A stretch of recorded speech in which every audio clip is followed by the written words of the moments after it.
and today we're going to talk about different basic cultures for dairy products. We're going to talk about butter, sour cream, buttermilk, and yogurt.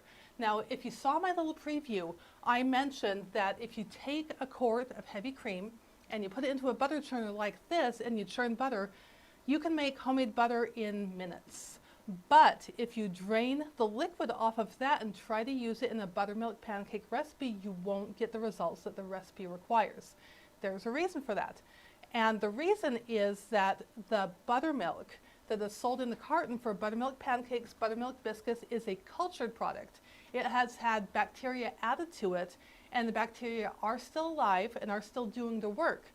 And when the bacteria is added to the dairy product, those bacteria eat the lactose and it acidifies the milk, and it's that acid in the milk that mixes with the baking powder and the baking soda, which are alkali, and that creates the leavening effect. So that's the difference between buttermilk that you buy in the store and buttermilk that you just take off your butter. Now, Alyssa is going to be churning butter in our little butter churn here, and this is heavy cream, 100% heavy cream that I started culturing yesterday morning. And I used a buttermilk culture. So there's several different cultures I could have made. It's very, very thick because the acidification also thickens it, which is why even without any additions, sour cream is pretty thick. So we're going to scoop this in, and we're going to churn the butter as we are talking about these different cultures. That is really thick. I was not expecting that. Not only is it thick from the acidification, which coagulates the fats, but it's also thick because once you do that and you put it in the fridge, it solidifies even more. So if you say you have a yogurt that you made and you just cultured it and it's very thin, put it in the fridge before you strain it into Greek yogurt. It will strain much better. If you have milk that you got from dairy animals, if you have your own cows, if you have your own goats, for goats, to get that heavy cream, you need a cream separator, and you need to warm the milk up to 100 degrees for that cream separator for it to centrifuge right. But once it comes out, it's still going to be about 86 to 90 degrees, and if you put that cream right in a butter churn, you're going to have very disappointing results. So if you chill it first, you're going to have way better results. So this is chilled, this is cold. Is this a good amount? Yes, that's a great amount. So that will allow us all to see exactly what's going on there. All right, so Alyssa's going to start the churning. So to understand cultures, we need to talk about bacteria. So this gets a little scientific, but also the science is necessary to understand why you can switch out yogurt for sour cream in some things, but not the process. So often when we talk about bacteria, we talk about bad bacteria, but we have probiotics, which are very much associated with yogurt. Probiotics are just beneficial bacteria. You cannot make yogurt, anything cultured without this bacteria. Now, if you're making sour cream, there is a quick way to make sour cream. You can take heavy cream and you can add some vinegar, lime juice, or lemon juice, stir it up until it thickens, and that will make a very quick sour cream. So if you just need sour cream for tacos, I like to just, if I have some heavy cream in the fridge, I'll just squirt in some lime juice. I'll keep stirring it until it finally thickens. Then I'll have that for my tacos. So that is a very quick way that you can make sour cream at home with vinegar or with a citrus juice. Now, yogurt has to be cultured. So the types of bacteria, we have mesophilic and thermophilic. Those are the two that you're going to have to focus on most for any kind of cultured dairy products.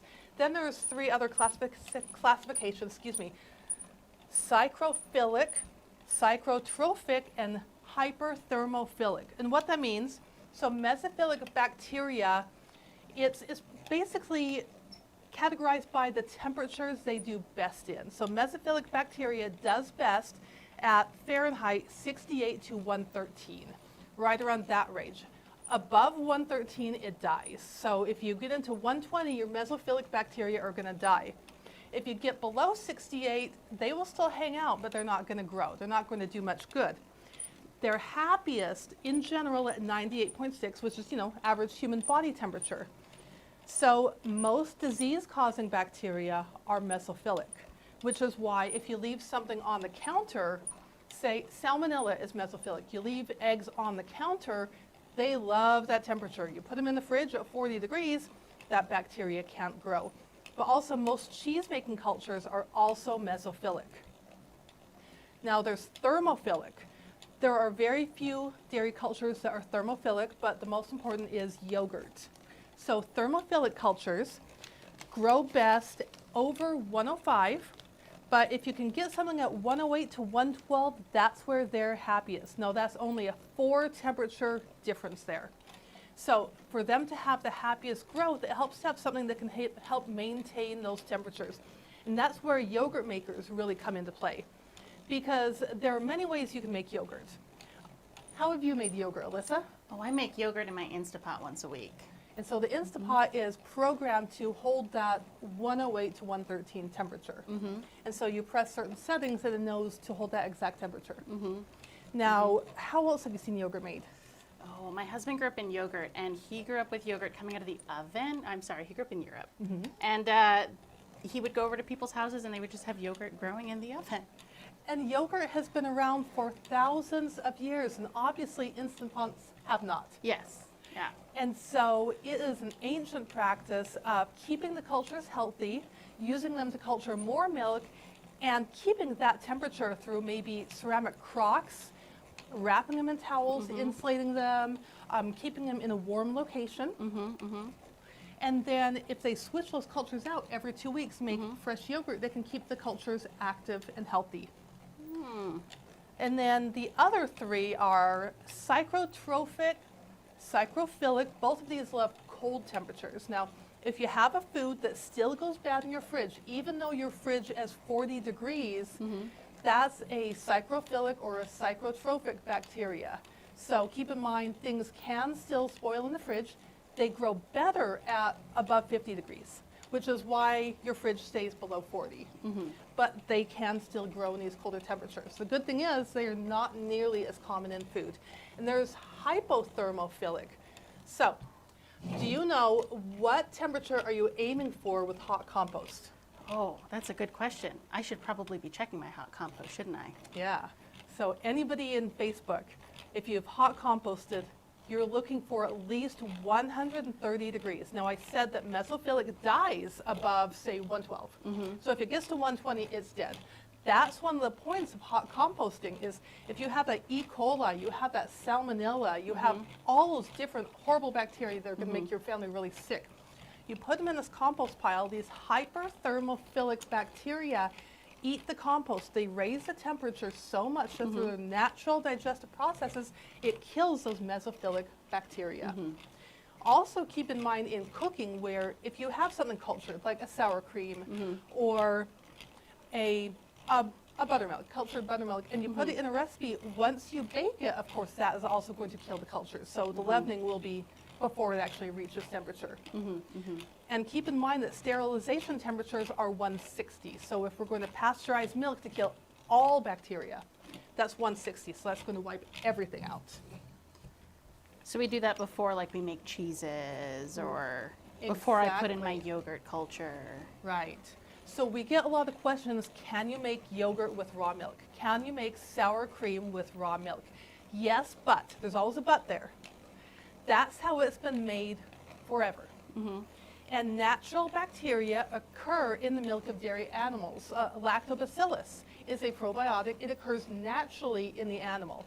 Now, if the animal is healthy, and if your collection methods are healthy, you will get those naturally occurring probiotics in your milk. You can culture that, and those bacteria will grow to where you can naturally get yogurt. You can maybe add a little bit of yogurt culture to add a few more bacteria, culture it. Now, can you imagine the downside of this if the animal is not healthy? Yeah, my stepdad grew up on a farm. He loves raw milk. He refuses to drink it unless he's raised the animal, though. Yes, you need to know how the animal is raised, how the milk is collected. Now, if you're in a state where raw milk is legal and you're able to buy it from a dairy, most likely that dairy has been inspected so that they test the animals and they test the collection process. Because if you have a perfectly healthy animal but you have dirty hands or you didn't wash out the collection container well enough, you could have maybe Staphylococcus aureus. You could have Streptococcus in there. You could have Listeria. And those are all things that can make you very, very sick. And then, of course, you culture it in temperatures those bacteria love. So when you pasteurize it first, that's called clean slate cheese making or clean slate fermenting.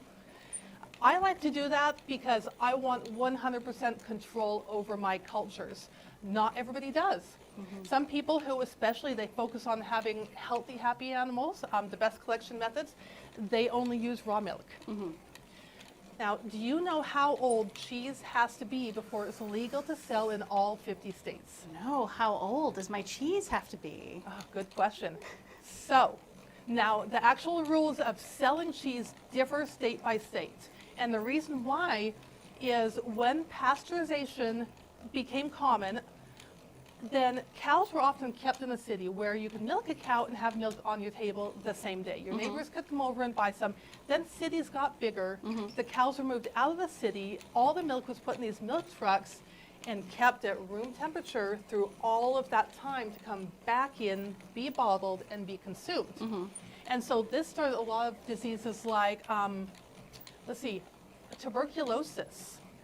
Unpasteurized milk used to be one of the most common ways that tuberculosis spread. So that's one of the reasons that the U.S. made these raw milk laws where essentially the states take care of it. But if you make a cheese from raw milk and you age it for 60 days, it is legal to carry across state lines and to sell in all states. There's this thing called bacterial crowding. It's really exciting. So bacteria need to eat sugars. The sugars are the lactose in the milk. There's only so much to go around.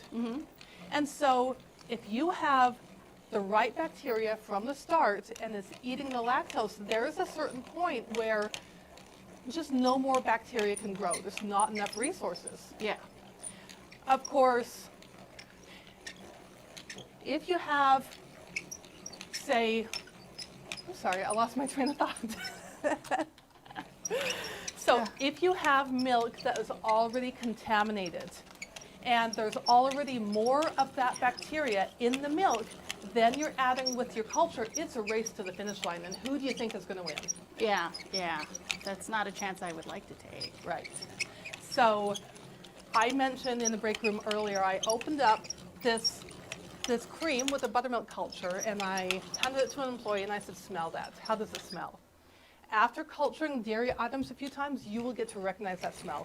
Within 60 days, if bad bacteria have turned that, you'll know. You'll see the mold, it'll be stinky, it'll be gross, and if it tastes good after 60 days, you know that bacterial crowding has taken care, and you only have the good bacteria in there. So, let's talk about yogurt. How do you get yogurt cultures?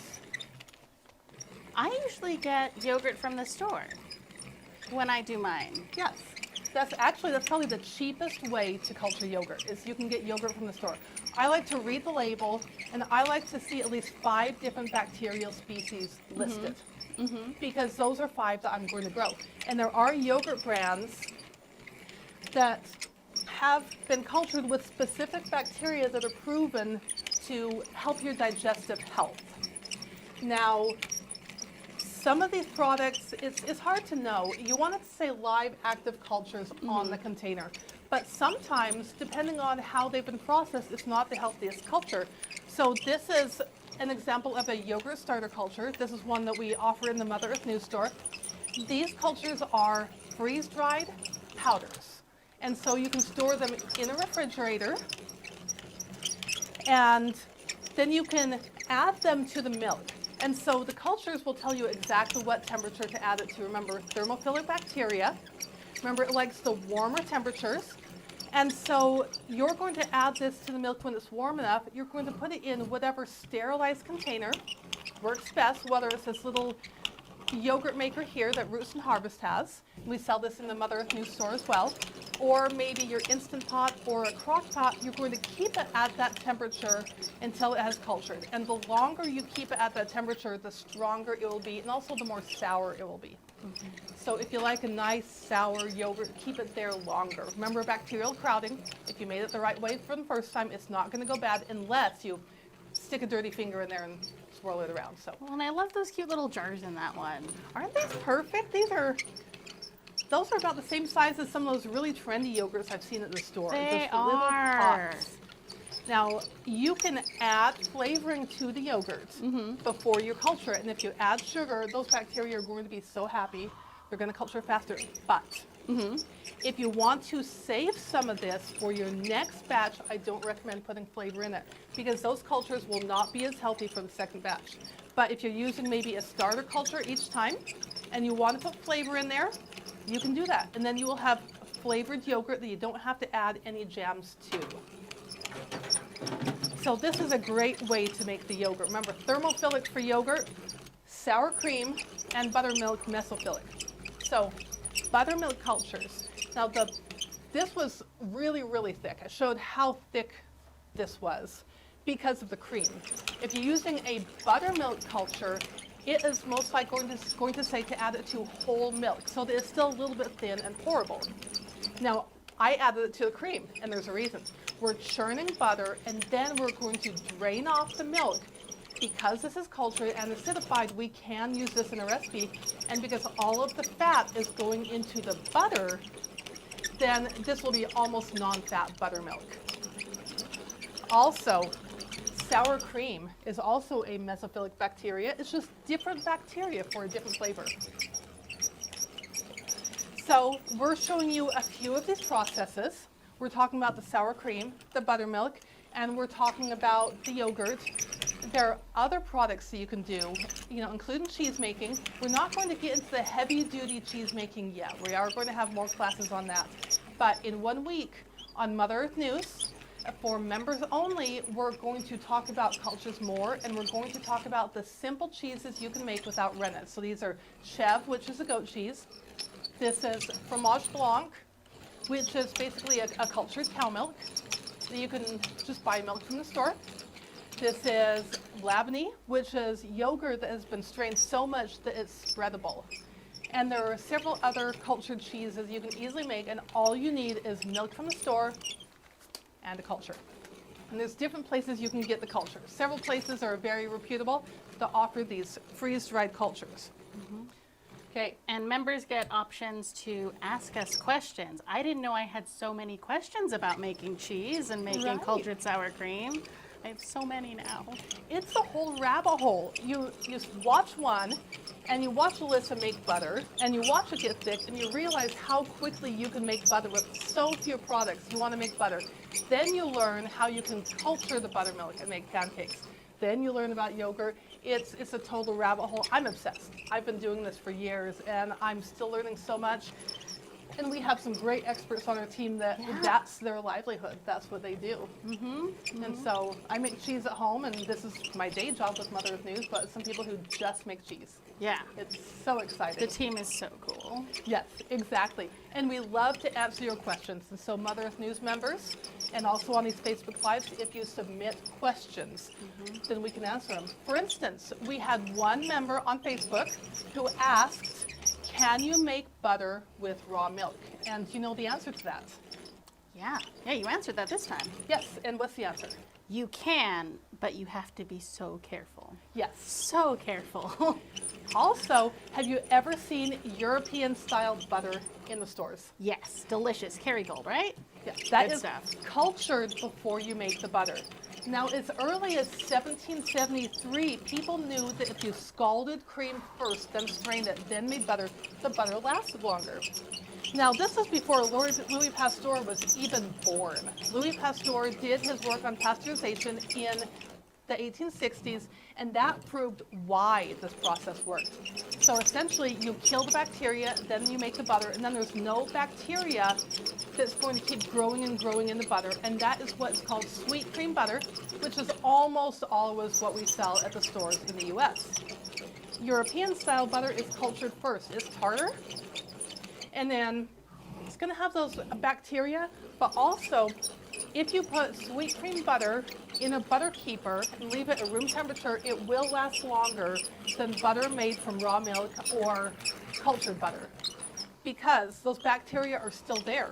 And if there's any sugar left, you rinse the butter afterwards, you have almost completely fat. But if there's any sugar left, those bacteria are going to keep eating the sugar, and that gives you more chance for the butter to become rancid. So of course, if you put it in the fridge, it's going to last way, way longer. But you can keep it at room temperature. I just recommend washing it. And what that means is once you make the butter, turn the water on very cold so it doesn't melt the butter, and just rinse it and kind of knead the butter under the running water, and that will wash off so much more of that leftover lactose that can spoil your butter. Then it'll last way longer. And is that what, that's what these guys are for, right? Yes, so these are butter paddles, and we sell these in the Mother Earth News store as well. And these are great. So you see these little grooves. So we can move the butter back and forth, and the buttermilk and the lactose can strain out from these little grooves, and I can literally hold this under the cold water, run cold water right on my butter, or I can dip it in a bowl of ice water to wash the butter. And then put it straight in the butter keeper. And this butter keeper keeps it at great temperature so that you can store it at room temperature on your counter. Okay, do you have any questions about butter? Is my butter done? Is your butter done? Does Is it my look butter done? What does it look like? Oh, it's very thick, but Okay. you know, the sour cream is also very thick. Uh-huh. And when I am churning it, I can see it spread out and climb the sides of the jar. And I know when I'm making other kinds of food, that usually means it's getting there. Am I not quite there yet? Am I almost there? You are correct with all of it. So what does butter look like when you get it from the store? What color is it? Yellow. Yellow. Cow milk butter is yellow because of beta carotene they get from their food. Now, I don't know if anybody watching can see, this is getting very chunky. I call it kind of a ragged look. So it's definitely whipped cream, It is for sure whipped cream. but it's starting to look ragged. You see this ragged texture here? So we will let everybody take a look. So that's very important because that means it's almost there. So you whip the cream, you just keep on whipping, then it gets that ragged look. That is right before it turns into butter. Oh, I'm excited. Yes. So once it turns into butter, you can tell. It is definitely butter. You'll look and, oh, butter. And you will definitely have a very solid butter and very liquidy buttermilk. Now, what color is goat butter? Oh, I don't know. I've never had goat butter. Pure snowy white. It looks like Crisco. People who are not used to it, they say, oh, that's Crisco. It's snowy, snowy white. So if you're doing this with goat butter, you will still know when it's butter because it separates into these solid, fatty chunks and it's liquid, but it will not be yellow. Oh, it is definitely, you were right. It's really getting solid Yeah. and chunky and buttery. And as you keep churning, it will pull all the stuff that's on the sides of the jars. So you don't have to worry about scraping it down. Once it gets ragged, it will start pulling the other stuff in. Other ways you can make butter. You can put it in a jar, and you can put a secure top on it, and then you can hand it to a small child. Make sure you're in a carpeted area, and you can say, shake this until it becomes butter. It'll take about an hour. So if you can keep them busy for an hour, you're good. I like to make sure that that jar has a handle on it. So that's one way to make butter. You don't need the big old-fashioned butter churn. You can make butter in a blender. I've had to make butter so fast, I just pour it in the blender, I turn the blender on, butter in minutes. And then you have to scrape off the blades. You can use a stand mixer. I really like it, especially if I'm making a gallon of butter at a time. I'll use a stand mixer. And then I make sure to use the paddle attachment, not the whisk attachment, mostly because it's easier to get the butter off. And then I wash the butter inside the stand mixer bowl. This is great if you just need enough butter for dinner. Because if I'm using a stand mixer, I'm making that much butter. So if I'm making croissants, stand mixer's perfect because I can immediately take that butter and I can spread it for the croissants, just step by step. Well, and I have a blender at home, a very nice high-powered blender, and the amount of cream I would have to put in for the blades to catch, so much butter. I would Yeah. never need to make butter ever again. Although I guess if you're making it at home, you're going to eat it all the time because it's going to be so good. Exactly. It's like homemade bread. If you make homemade bread, if you made it right, there's none that goes to waste. You have to stop yourself from eating this homemade bread. So, can you save money making butter at home? Oh, I don't know. How much did this cost us? Well, the quart of heavy cream, it was not on sale, so it was $5 for a quart. And so About a quart of heavy cream will make about a pound of butter. And so if your current butter prices are $5 a pound or more, then yes. Oh, look at that. Yeah, it's happening. So, yeah, so look at your prices. If you have a sale and you can get butter for $2 or $3 a pound, you're not going to save money making your own butter. But if you want to make cultured butter, that European butter can get really expensive. So a packet of buttermilk culture and the cream, you are saving money. If you have your own dairy animals, you're saving a lot of money. If you're making yogurt by yourself, using your own culture in a yogurt maker, you're saving a ton of money. That happened in like a split second. It does. It goes from ragged to butter fast. It's just butter now, and all the buttermilk just kind of snapped out. That was cool. So go ahead and lift this up, and we can show everybody the difference in the texture. Do you see that? The buttermilk is still white. It's very, very thin. It's not clear, but it's still very white. And then the butter, once Alyssa gets it open, because this is cow milk, look how yellow that is from the beta carotene. Now, if you keep whipping this, it will just refine the butter and it will bring the butter in closer together. In fact, if I'm not sure that all of the cream has turned to butter, I'll just keep whipping. You just whip it a few more times, it will definitely all be butter. At that point, I'm not going to worry about washing it because we are immediately going to serve it onto fresh sourdough bread that Alyssa made using, not that book, using this book from the Mother's New Store. Is this your first time making sourdough? Oh, I got into sourdough the same time everyone else did over COVID. But I've been watching so much of our sourdough videos that we have for our members online. I felt so inspired. So I got back into it for the first time in years. And I am excited. We're going to do bread and butter. So if you spend all that work making sourdough, would you rather put a fresh homemade butter on it or just some butter from the store? So excited for this. Right. I've been waiting to eat. I'm so excited.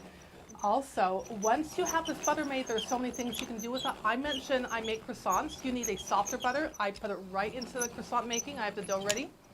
Also, flavored butters. Those are so trendy right now. They sell them at the store in these little pats this big for maybe $6 for that big. Now, for $5 for a quart of heavy cream that's going to make a pound of butter, I would much rather add my own flavorings. Look at that. All right. So we have gone over cultures, sour cream, buttermilk. I have one last question for you. Have you ever used one cultured product in place of another? No, that sounds kind of advanced. So have you ever used yogurt as sour cream? Oh, that I have done. Yes. I have done. Yes. So even though the temperatures are very different, I have made gallons of yogurt and then have made buttermilk biscuits, and I just take the yogurt ounce per ounce in place of that buttermilk. Wonderful biscuits, or I'll put yogurt in bread. Yes, that makes sense. I've done that too. Or I will basically take the buttermilk from this. I will take sour cream, put it in a butter churn, and make cultured butter, and I'll have buttermilk for my recipes, but with the sour cream cultures, which is still delicious, just a slightly different flavor. Okay, so we're going to take the butter, and it is going to get a little bit messy. We came prepared. So we're going to take the butter onto the butter paddles. Man, I can't imagine what this would have been like without those little holes in there. There is no non-messy way to do this, but it is completely safe for children liquids, except maybe after you pasteurize your butter, but after you cool it down, there's no hot liquids. This is something children can do. So see how I'm pressing this? And the buttermilk is coming out here. This is the beauty of the butter paddles. Oops. Again, sorry about the mess. Butter making is messy. I like to, if I make it in my stand mixer, I drape a towel over it. So we have all this buttermilk that we're catching in the jar so we can then make buttermilk pancakes. And then a little bit more. We're going to put it in this butter keeper. If you want salted butter, then you salt it afterward. If you salt the cream beforehand, it tends to come out with the buttermilk. So you get salty buttermilk, but you don't actually get salted butter. So, oops. messy. So after you're done making it, after you have washed the butter, that's when you add the salt, but you don't have to. It depends on you. It depends on, are you using your butter for something savory like on bread? Or are you using it in a croissant where you need control over that salt? Okay, let's take a look at that butter. Oh, that's beautiful. Check that out. And let's spread some on a slice of bread. Oh, yeah, here, have some bread. Enjoy. Oh, yeah. Nice and soft.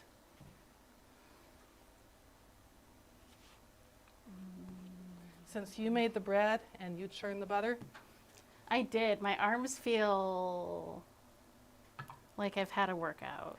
but considering shaking it in a jar takes an hour Yeah. and this takes that much space, this is a whole lot nicer than that jar Yeah. for an hour. Well, and I could do that on my couch watching TV, you know. Right. That's an episode. And there's really no mess until you open it. So it's fully contained, and then once it's butter. So how does that differ from sweet cream butter? It's a little more complicated in flavor. Excuse me, just eating butter. I'm just eating the butter now.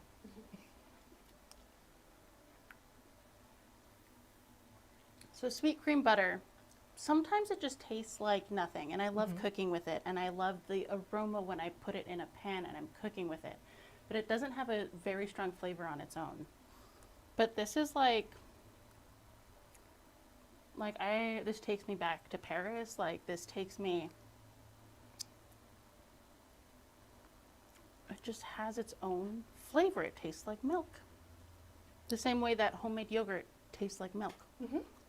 It's not sour, you know? I expected it to be sour, like sour cream. And this is something that is going to cost you at least $10 a pound Yeah. at the grocery store. Mm-hmm. You So- say you make croissants with this? Yes. Oh my I make my goodness. own butter, then I make croissants, and I want a lot at a time because we're talking about 3 cups of butter for one batch of croissants. Mm-hmm. So if I just make the butter first, it's I need a to whole just lot come nicer. live with you. I know, right? This is life-changing. So if you have any questions, you can reply to us on the Facebook post or on the Instagram post. You can send it to letters@motherearthnews.com. And if you would like to learn more, such as how to make labneh, which is when you take yogurt and you strain it through a cheesecloth till it's so strained that it is as thick as this butter, and it is a cultural food in Lebanon. Or we can talk about Greek yogurt. We can talk about the fromage blanc. We can talk about all the different cheeses you can make with just milk from the grocery store and a culture and something to just keep at the right temperature. Fantastic. I'm excited. I'm going to learn so much more. Okay, thank you for tuning in and happy butter making.